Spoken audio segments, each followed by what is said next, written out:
Tanong ni Sir Antonio Clumbaon, Morning Doc, 3 months na ako nakagat, alaga naming pero nakakulong or nakatali naman at malinis naman, wala nakaaway. Pwede ba ako mag-injection? Kung 3 months ago po yon, Sir Antonio, para sa lahat, no, para sa inyo information, 3 months ago at buhay pa naman yung aso, okay? Yung pagkakagat sa inyo niyon, walang na-transmit sa inyong rabies. Okay? Malamang sa hindi. I'm not 100% sure. Walang 100% sure. But I would bet. No, yun, almost 100% sure. Ay wala pong rabies yun. Kaya maybe it's pointless to have anti-rabies injection at this point.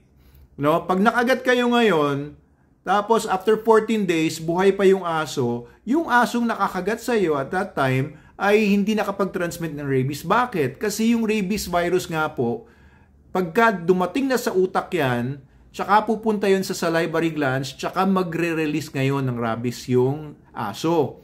Okay? Pero within 14 days na nakarating yung rabies sa utak ng aso, rabies is a virus, virus, pumanik yan. Mamamatay yung aso within 14 days. Okay? So, kung yung aso buhay pa, ibig sabihin walang rabies sa utak yun nung siya ay nakakagat sa'yo. Maaring naasar lang sa'yo yung aso mo, maaring yung aso mo ay, alam mo yun, aksidente ka lang dahil sa drives niya, nanggigil lang siya or whatever. So, yung aso po ninyo ay walang rabies. Hindi po lahat ng aso ay may rabies. Tandaan niyo po yun, no, para sa mga nakikinig sa atin. Hindi po likas sa aso ang may rabies. Yung mga tutang kapanganak pa lang sa mga nanay nila ay walang rabies po yan. Unless yung nanay ay may nakakuha rin ng rabies, no? ng rabies virus and nagkaroon ng transfetal transmission or whatever. So, ayan po. Para sa inyong lahat, no? Kung nakagat kayo ng aso or nakalmot ng pusa in the past, pero yung aso naman at pusa na yon ay buhay pa naman or hindi naman namatay within that 14-day period, ay wag na kayo matakot. Hindi po yun nakatransmit ng rabies. Wala pa sa utak niya rabies. Okay? So, yun po. Marami kasing nagtatanong ng ganyan. No? Natatakot sila dahil nakagat sila before at nalaman nila na ang rabies pala ay pwede palang tumagal sa kanyang katawan at it could take months, weeks or months or years pa nga bago ito mag-manifest kasi nagta-travel pa yan. So doon sa aso na namatay naman after 14 days, 15 days tsaka namatay, malamang naman hindi nakatransmit yon. Nangyari yung pagkakaroon niya ng rabies sa utak niya later on after na nung nakagat ka.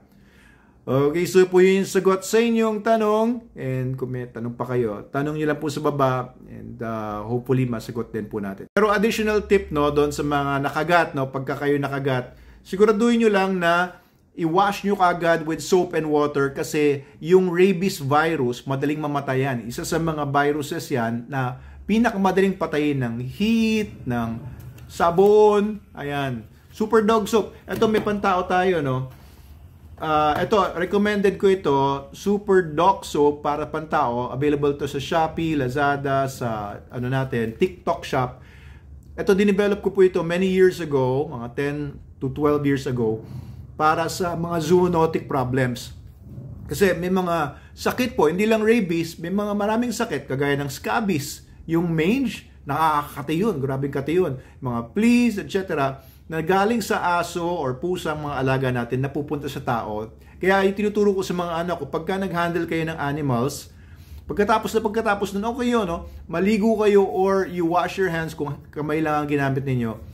Wash your hands with soap. Very important yan kasi maraming mga sakit from animals ang napupunta sa tao. Lalo na kung yung animals na yun ay nasa labas, no? Outdoor dogs, kagaya ng mga dogs namin dito, sila Logan, nakakawala dyan sa bakuran, maaaring nakakuha ng iba-ibang bacteria sa paligid, fungus, viruses, etc. So, eto, dinevelop ko to. I use this every day for the past 12 years, yata, 10 or 12 years. Every day ko ginagamit ito. Wala akong ibang ginagamit na sabon. Super Dog Soap lang. Pati sa buhok ko, pandigo ko. O, healthy naman, di ba? 49 years old na ako. Hindi pa ako panot. Ayan, maraming mga panot ang gumamit nito. Nagkaroon ng baby hairs, tinubuan ng buhok. Kaya sobrang pasasalamat nila sa gamot, sa sabon na ito. Dati kasi, pang aso ginagamit nila yung Super Dog Soap. Effective po ito kahit sa tao.